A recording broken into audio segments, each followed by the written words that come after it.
एक ऐसा देश जो कम बोलता है लेकिन सबसे ज्यादा गहरा खेला करने का काम पूरी दुनिया में यही करता है। और फिर भी इस पूरे कॉन्फ्लिक्ट का सबसे बड़ा स्ट्रेटेजिक बेनिफिशियरी हो सकता है। Why fight openly when you can control the board quietly. Reality ये नहीं है। रियलिटी ये है कि US versus China via Iran. Loudest player is rarely rarely the smartest one. चीन ना शाउट करता है, ना धमकियां देता है, ना वॉर क्राई करता है। चीन बस बोर्ड सेट करता है, पीसेस मूव करता है और एंड गेम अपने फेवर में लिखता है। ये वंदे मातरम दोस्तों, मैवरिक जियोपॉलिटिक्स के आज के सेशन में आप सबका बहुत बहुत स्वागत है। चैनल को लाइक शेयर और सब्सक्राइब करना मत भूलिएगा। दोस्तों आज बात कर लेते हैं चीन के बारे में। एक ऐसा देश जो कम बोलता है लेकिन सबसे ज्यादा गहरा खेला करने का काम पूरी दुनिया में यही करता है।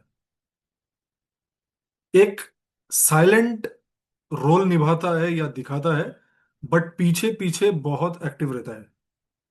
जब पूरी दुनिया का फोकस ईरान वर्सेस यूएस पर है, मिसाइल्स, ड्रोन, सैंक्शंस और रिटेलिएशन पर है, तब एक ऐसा देश है चीन जो ना प्रेस कॉन्फ्रेंस करता है, ना ट्वीट करता है, ना यूएन में कोई इमोशनल स्पीच देता है। और फिर भी इस पूरे कॉन्फ्लिक्ट का सबसे बड़ा स्ट्रेटेजिक बेनिफिशियरी हो सकता है। जी हाँ, चीन ही है वो। दोस्तों जियोपॉलिटिक्स में साइलेंस कभी भी न्यूट्रल नहीं होती है।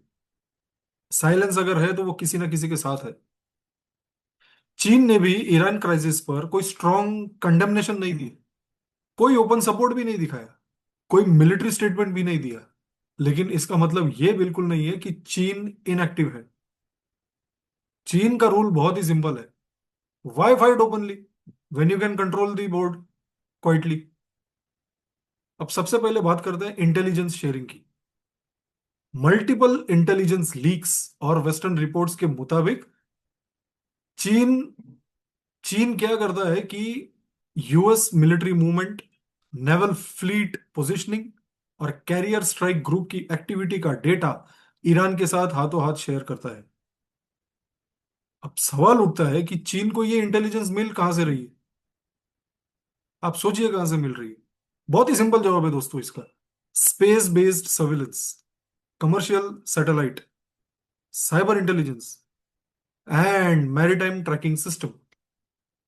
चीन ने सिविलियन और मिलिट्री टेक को इतना ज्यादा मर्ज कर दिया है कि सैटेलाइट एक वेदर के नाम पे लॉन्च होता है और काम मिलिट्री का करता है।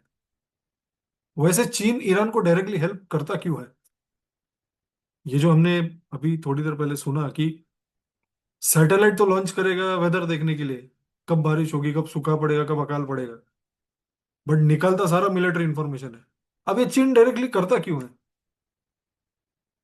इसका जवाब सिर्फ ईरान नहीं है। इसका जवाब है चीन की ग्लोबल स्ट्रेटेजी। ईरान चीन के लिए एक देश नहीं है, या सिर्फ एक देश नहीं है। ईरान चीन के लिए एक मिडल ईस्ट का प्रेशर पॉइंट है। एनर्जी का ऑफकोर्स एक कॉरिडोर तो है ही। यूएस इन्फ्लुएंस को ब्लॉक करने का एक बहुत बड़ा टूल और बेल्ट एंड रोड इनिशिएटिव का एक स्ट्रेटेजिक नोड। दोस्तों चीन ईरान को मिडल ईस्ट का पाकिस्तान समझता है। स्ट्रेटेजिक एसेट, परमानेंट एलाय और लॉन्ग टर्म इन्वेस्टमेंट। अब आते हैं एनर्जी जियोपॉलिटिक्स पर। चीन दुनिया का सबसे बड़ा ऑयल इंपोर्टर है। इस दुनिया में सबसे ज्यादा तेल अगर कोई पीता है तो वो चीन है। सबसे ज्यादा तेल उठाता है दुनिया में, कच्चा तेल। और ईरान के पास है massive oil reserves, world class gas fields और strategic strategic strait of Hormuz का एक्सेस। सैंक्शंस के बावजूद चीन चुपचाप ईरान से तेल खरीदता है, मिडलमैन के थ्रू, डिस्काउंटेड रेट्स पर। इसका मतलब वेस्ट भले सैंक्शन लगाए, चीन डिस्काउंट पे तेल उठाता ही रहता है और कंटिन्यूस उठा रहा है।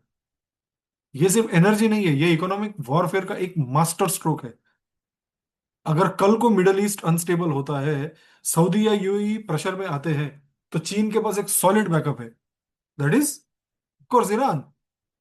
और याद रखिए दोस्तों, energy security is national security.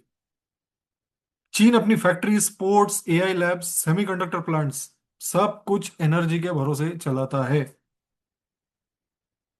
इसीलिए ईरान का स्टेबल रहना चीन के लिए सबसे ज्यादा जरूरी है। अब ये समझना बहुत जरूरी है कि पब्लिक में नैरेटिव क्या चलता है। पब्लिक में नैरेटिव चल रहा है या ऊपर ऊपर से दिख रहा है अमेरिका और ईरान के बीच जंग, यूएस वर्सेस ईरान। रियलिटी ये नहीं है। रियलिटी ये है कि US versus China via Iran. America जानता है कि अगर मिडल ईस्ट से चाइना का इन्फ्लुएंस निकाल दिया जाए तो चीन की एनर्जी सप्लाई चोक हो जाएगी, वल्नरेबल हो जाएगी। इसीलिए ये यूएस स्ट्रेटेजी है कि ईरान को आइसोलेट करके रखो, चीन और ईरान का एक्सिस तोड़ो, खत्म करो। बेल्ट एंड रोड इनिशिएटिव को बेल्ट एंड रोड इनिशिएटिव का जो मिडल ईस्ट वाला लेग है उसको डिसरप्ट करके रखो। ईरान सिर्फ एक बैटलफील्ड है, टारगेट है बेजिंग, अमेरिका के लिए।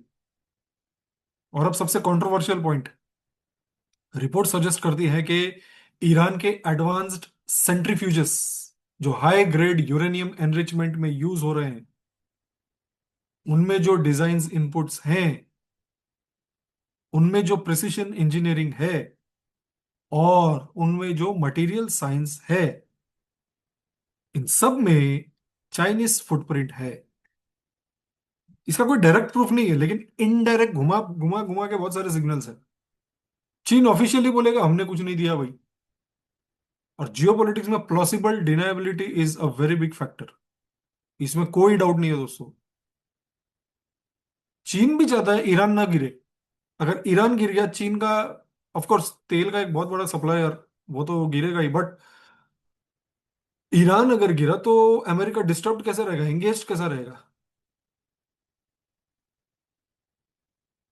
समझिए ना, हमारा चीन आराम से इसीलिए बैठा हुआ है क्योंकि वहां रशिया और यूक्रेन बिजी है, वहां पे अमेरिका एंगेज्ड है, यहाँ पे ईरान है, अमेरिका यहाँ पे एंगेज्ड है। न्यूक्लियर केपेबल ईरान का मतलब है यूएस डिस्ट्रैक्शन। यूएस रिसोर्सेज जो मिडिल ईस्ट में टाइड अप हो जाएंगे, उसको खेलने का मौका मिलेगा चीन को।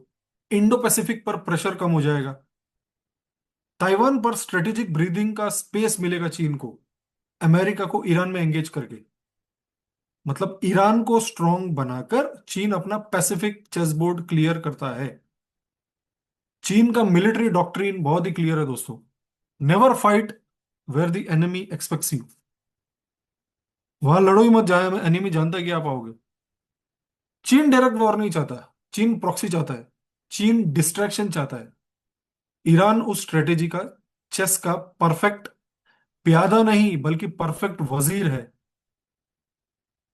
आज जो हम देख रहे हैं वो एक कोई लोकल कॉन्फ्लिक्ट नहीं है, ये है old order versus new order, dollar versus multipolar trade, US alliances versus China Chinese partnerships.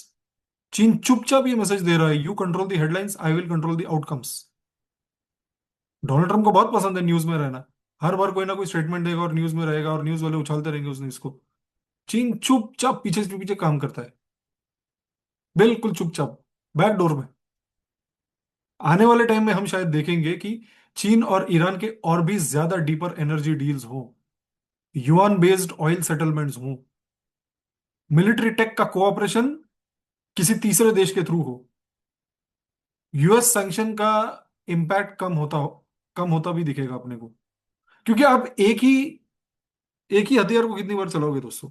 Sanction sanction sanctions कितनी बार चलाओगे? बोर हो जाएंगे लोग, बोर हो गए हैं लोग, दे विल नॉट केयर।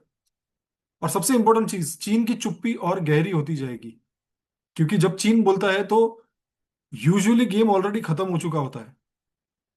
दोस्तों याद रखिए, the loudest player is rarely rarely the smartest one.